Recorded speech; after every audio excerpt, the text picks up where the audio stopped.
"Do you remember me?" A customer asked if I remembered them, but I didn't. The words echoed in the sterile hum of the fluorescent lights, one of which flickered insistently above aisle 3. I was stacking cans of tomato soup, the labels smudging under my fingers, when the voice cut through the monotony. It was soft, almost casual, but threaded with a familiarity I couldn't place. I'm sorry," I said, straightening. "Do you mean from the store?" The figure nodded.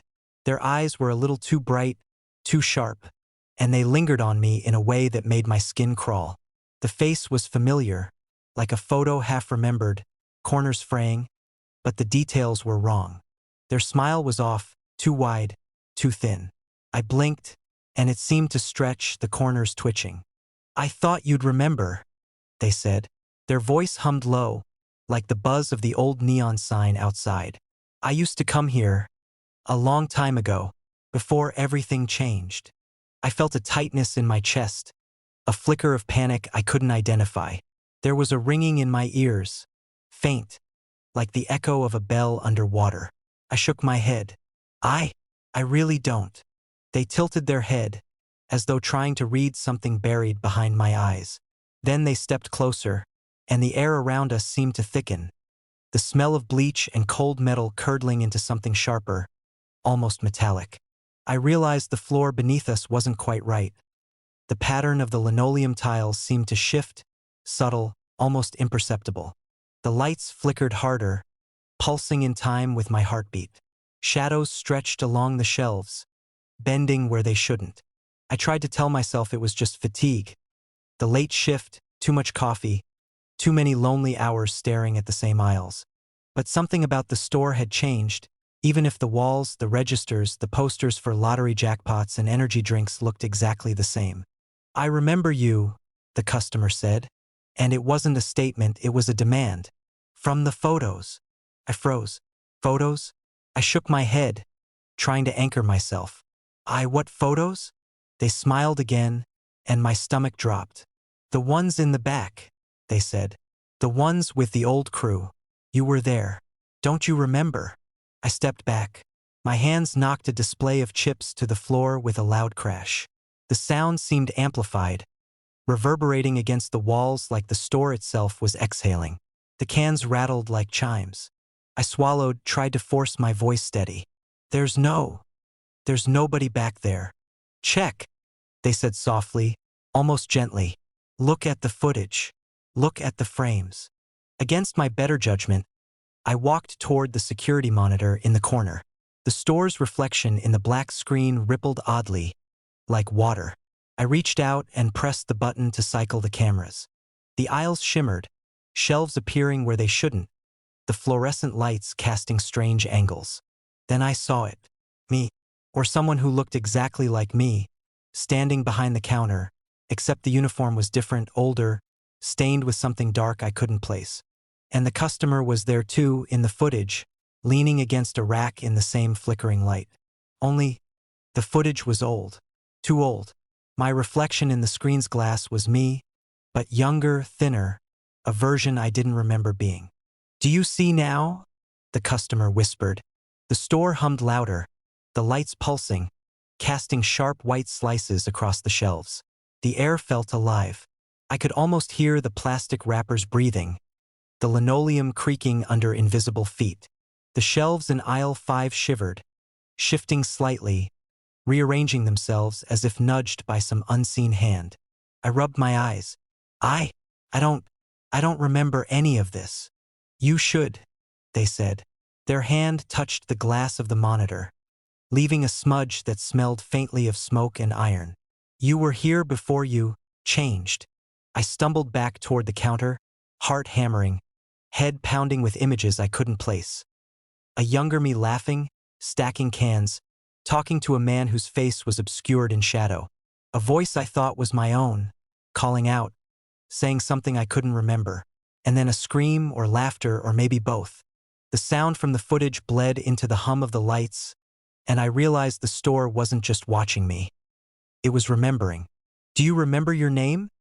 the customer asked, their voice slicing through the buzzing light. I shook my head violently. felt like a bone snapping inside me. No, I, I don't know who I am. The figure stepped closer. Their eyes were mirrors now, reflecting the flickering lights, the aisles, the broken reality of the store. You do, they said. You just forgot. You always forget. Something on the shelves moved again, a slow, deliberate shift. The candy boxes stacked themselves into a pattern I couldn't read. Reflections in the glass jars twisted, elongating into shapes that weren't human, then snapping back as if nothing had happened. I tried to speak, but the words dissolved in my throat. And then I saw it. A small photograph taped behind the register, dusty and yellowed. I hadn't noticed it before. I picked it up, hands shaking. It was me, and them, and another person, maybe me too, I couldn't tell. Faces smiling at the camera, frozen in time, but the dates were wrong. Years that didn't match moments I hadn't lived. I told you, the customer said, voice low, almost reverent. You were always here. You just can't remember what you left behind. I dropped the photo. It fluttered to the floor like a dead leaf. The lights above me pulsed faster now, the hum rising into a shriek. The shelves trembled, jars rattled. The whole store seemed to bend around me. I realized then that this was never just a convenience store. It was a place that kept memories, stolen, lost, folded into its aisles. And somehow it had swallowed mine. The customer's smile widened impossibly. Do you remember now? I tried to answer, tried to say something, but my voice was gone. The reflection in the monitor wasn't me anymore. It was someone else. Someone younger, smiling, stacking cans, waving at a camera I didn't know existed. And the customer wasn't anyone I recognized. They were everyone, someone I had forgotten, someone I had always known. And then the lights went out. When they flickered back on, I was alone. The shelves were still, the humming light steady. The photo was gone. The air smelled of bleach and metal. I glanced at the monitor. The footage was blank. My reflection in the glass was mine again, but I felt wrong, hollow. And in the quiet, I could swear I heard someone whisper my name from the far end of aisle 3. The whisper in aisle 3. The store's intercom whispered my name. I froze behind the register, the fluorescent lights buzzing above like bees trapped in glass. I shouldn't be here alone, I thought, though I'd been alone all night. My reflection in the sliding glass doors wavered unnaturally, as if the light itself had melted the edges of my face.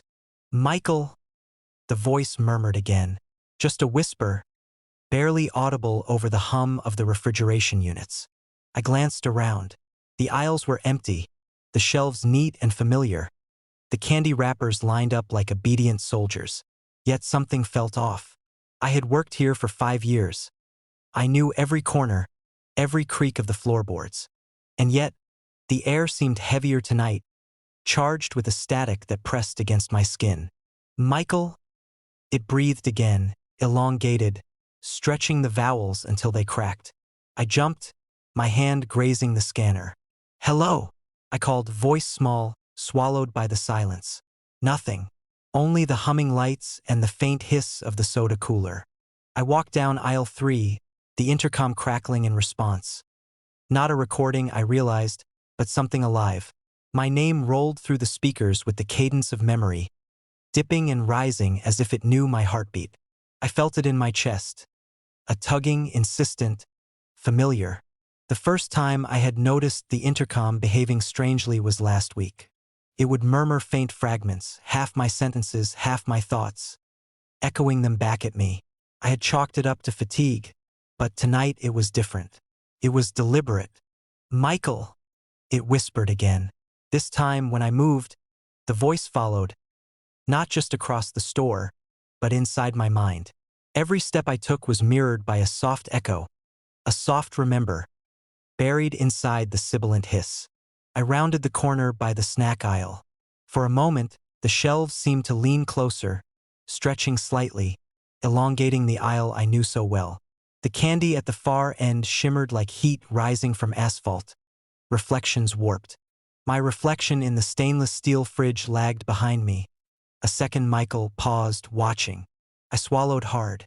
Is someone there? My voice sounded tinny, distorted, even to my own ears.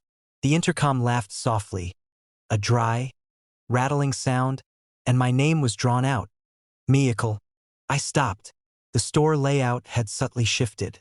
Aisle 5 now seemed longer than it should have been, and the frozen food section appeared closer to the entrance than possible. I spun slowly, eyes scanning, heart thudding in that hollow way that made blood feel foreign. The lights flickered, and for a second, I saw something moving in aisle 2. A figure, just a shadow, retreating when I turned. I knew it wasn't another person. There was no one else in this town at this hour. The voice spoke again, softer now, like a breath on my ear. Do you remember, Michael? I shook my head, heart in my throat. Remember what? The intercom hummed, a low, vibrating chord that seemed to crawl under my skin. Then it whispered, almost lovingly, "The night you left her." My stomach dropped. I hadn't told anyone. Not the police, not my parents, not even myself. I had buried it, like a splinter beneath memory. The girl I had driven away that night, the argument, the look on her face as she fell into the fog at the edge of town. I had told myself it was an accident, that I didn't do it. But the voice knew. It had always known. I ran my hand over my eyes, willing it away.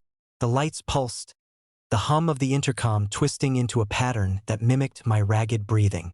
The reflection in the freezer shimmered, no longer matching me, twisting into something older, gaunt, accusatory.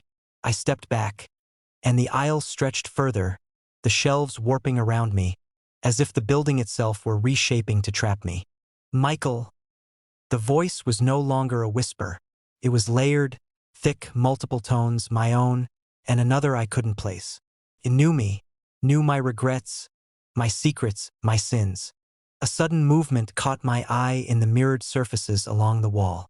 My reflection, no, not my reflection, was smiling at me. Lips pulled in a grim, slow curl, mouth moving in ways I hadn't. It spoke my name from within the glass, mimicking the intercom, mimicking me, merging with me. I backed toward the front door, fumbling with the lock. The intercom responded to every motion. When I slowed, it slowed. When I panicked, it screamed my name faster, louder, twisting it until it sounded like a scream swallowed by water. I don't. I started. The voice cut me off. You can't run from yourself. The lights flickered violently. The aisles shivered and swayed, stretching and compressing, like the store was breathing. The floor rippled beneath my feet. My reflection was gone, replaced by a version of me with eyes too wide, too knowing, grinning in silence. I stumbled to the back room, desperate. I had to shut the intercom off. I had to silence it before it replaced me. The switch was there. I reached for it, trembling, fingers brushing the cold metal. A whisper came from directly behind me, so close it pressed against my ear. You always forget, Michael. But I remember. I yanked the switch down. Silence. Absolute silence. The lights dimmed, but steady, no flicker, no hum. I leaned against the wall, heart hammering, thinking I had escaped. Then the reflection in the small backroom window shifted. I wasn't staring at myself. I was staring at her, the girl I had abandoned, the memory I had buried. Her eyes, dark and knowing, locked onto mine. And the intercom, though silent, whispered through the glass in my mind. A final echo. Now you belong to me. I never left the store that night. People came in the morning, found the doors locked, the lights on, the aisles neat. But I was gone. My reflection stayed behind, grinning, whispering my name for anyone who listened. Sometimes, late at night, when the lights flicker and the hum of the refrigerators seems too deliberate, I hear it. Michael, Michael, and I answer.